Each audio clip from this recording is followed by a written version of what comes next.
व्रज जननी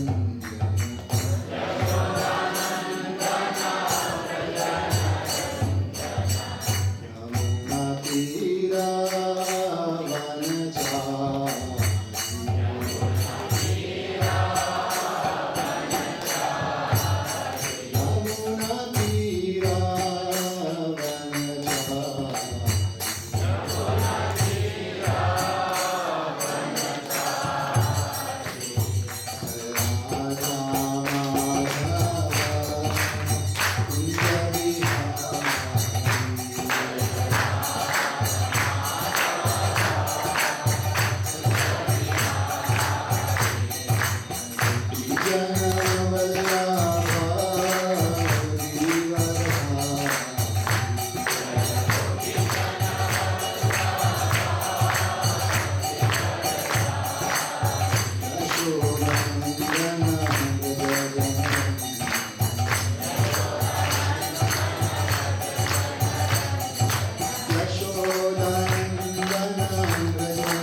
जय श्री राम संकीर्तन की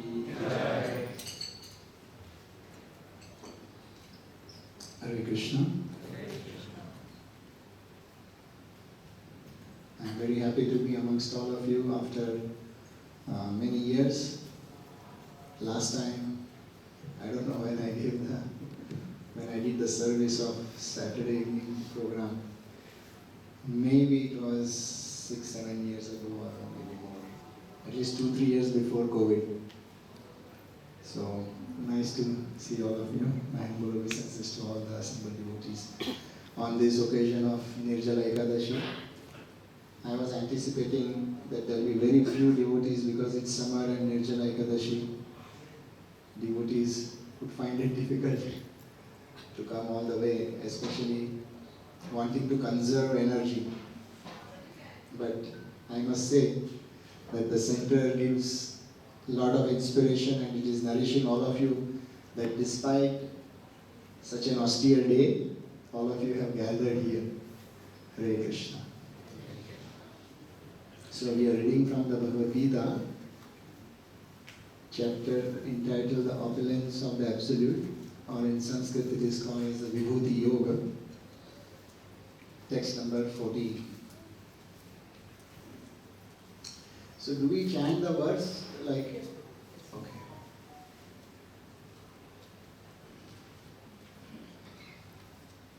So please repeat after me. Sarvam etat ritam manye yan mam vadasi keshava nahi te bhagavan vyaktim vidur deva na danavaha sarvam etat pritam manye यन्मां वदसि केशव नहि ते भगवान् व्यक्तिं विदुर्देवान् दानवाः सर्वमेतदृतं मन्ये यन्मां वदसि केशव नहि ते भगवान्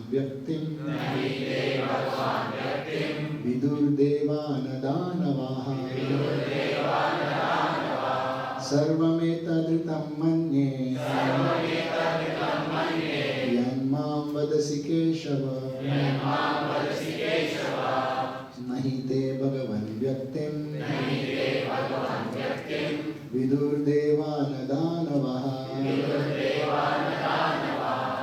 सर्वं all etat is written truth manye I accept yat which mam unto me vadasi you tell Keshava O Krishna na never he certainly they your Bhagavan O personality of Godhead Vyaktim revelation Viduhu can know Devaha the demigods na nor Danavaha the demons.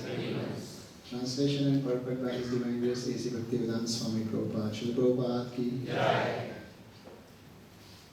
Translation. O Krishna, I totally accept as truth all that you have told me.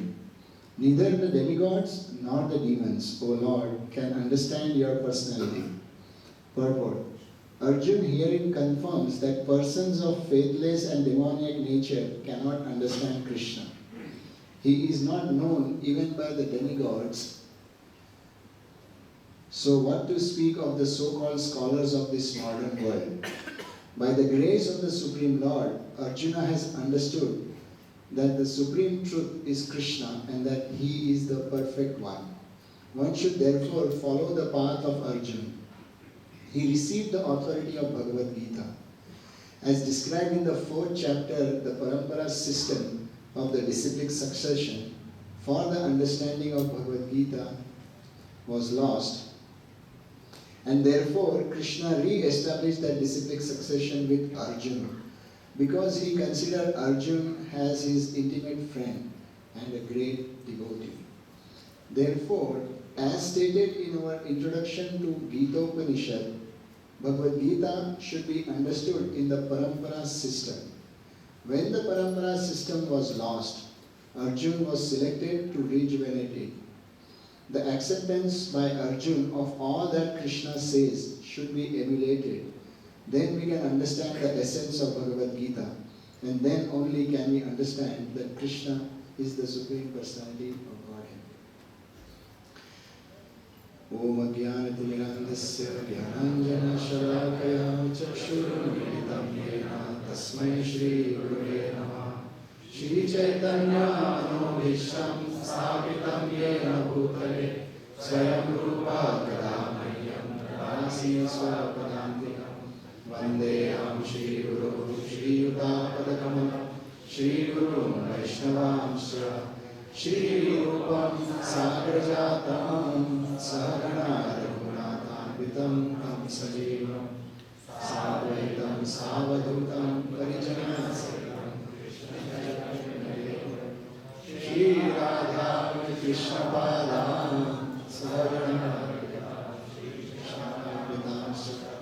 He Krishna Karuna Sindhu Deenabandhu Jagatpate Gopesha Gopika Kanta Radha Kanta Namostute Tapta Kanchana Gaurangi Radhe Vrindavaneshwari Vrishabhanu Sute Devi Pranami Hari Priye Vancha Kalpatarubhyasya Sindhubhya Evacha Patitanam Pavanebhyo Vaishnavebhyo Namo Namah Jai Shri Krishna Chaitanya Prabhu Nityananda Shri Advaita Gadadhar Srivasadi Gaura Bhaktivinoda Hare Krishna Krishna Krishna Hare Hare Hare Rama Rama Rama Hare Hare. Hare Krishna. So this chapter entitled as Vibhuti Yoga, it is probably the chapter where Krishna himself is excited about himself. Because in other places, all other chapters he is speaking to Arjuna what he needs to do. and the reference to him being God or him being a bona fide source of knowledge to discover oneself is the discussions are very few at that level.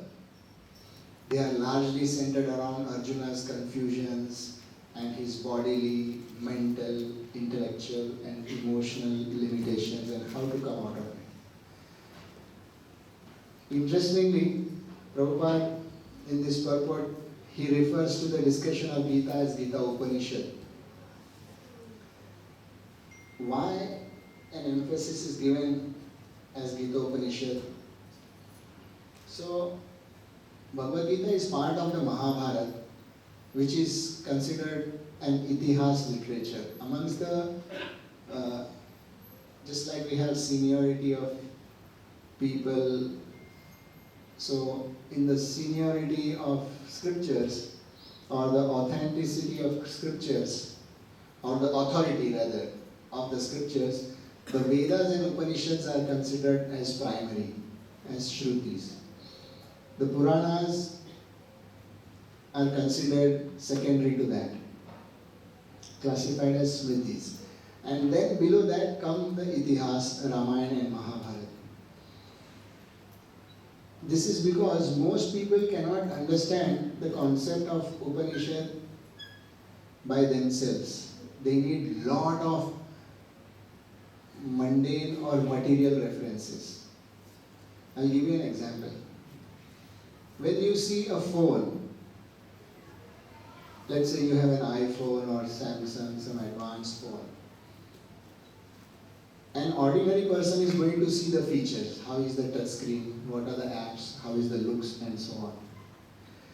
Now you tell someone who is of a scientific nature, who works on chips, the semiconductor chips, he is going to be more inclined of how this processor, what is the quality of chip used, and someone who is even more at a fundamental level is going to ask, where did you source the silicon from? And he is going to be fascinated that silicon from this particular area can bring this output.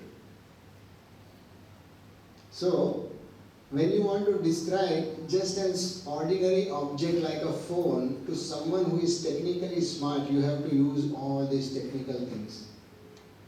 Common man really don't understand RAM, GB you understand, based on the space, but actually you don't understand GB also.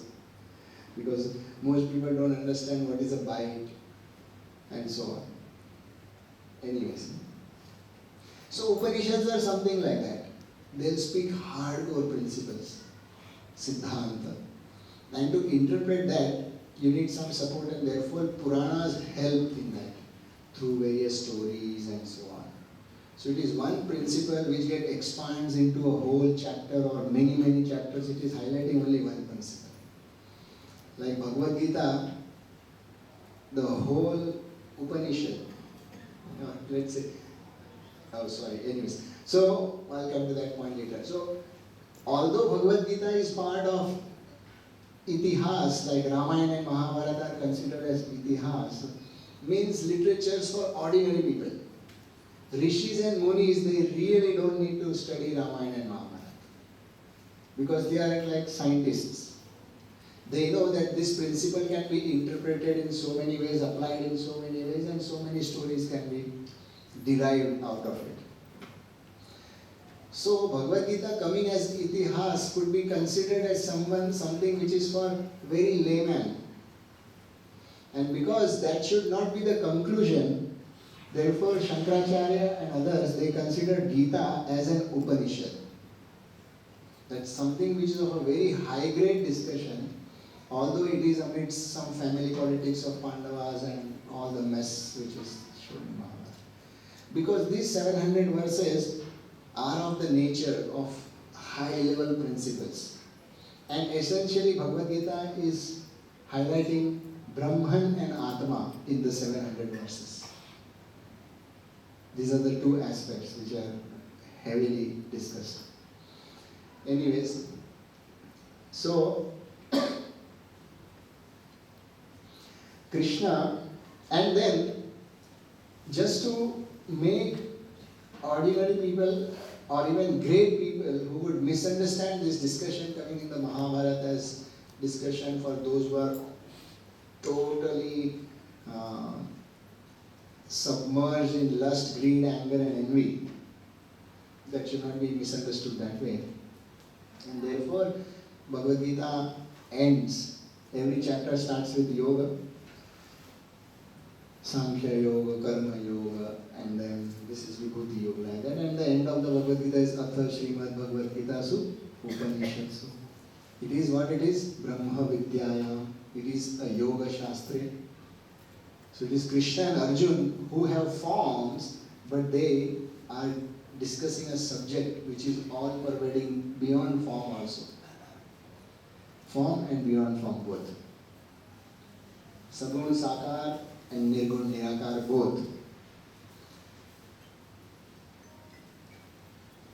Yoga Shastra, Shri Krishna Arjuna Samvade, then Vibhuti Yoga, every chapter ends like that. So it is a reminder that this is a Yoga Shastra and it is a Brahma Vidya. It is not just discussion coming in the Mahabharata or Ramayana. It is not simply a contextual discussion. Although there are verses which are related to the context, like blowing of conch shell is considered to be a contextual verse.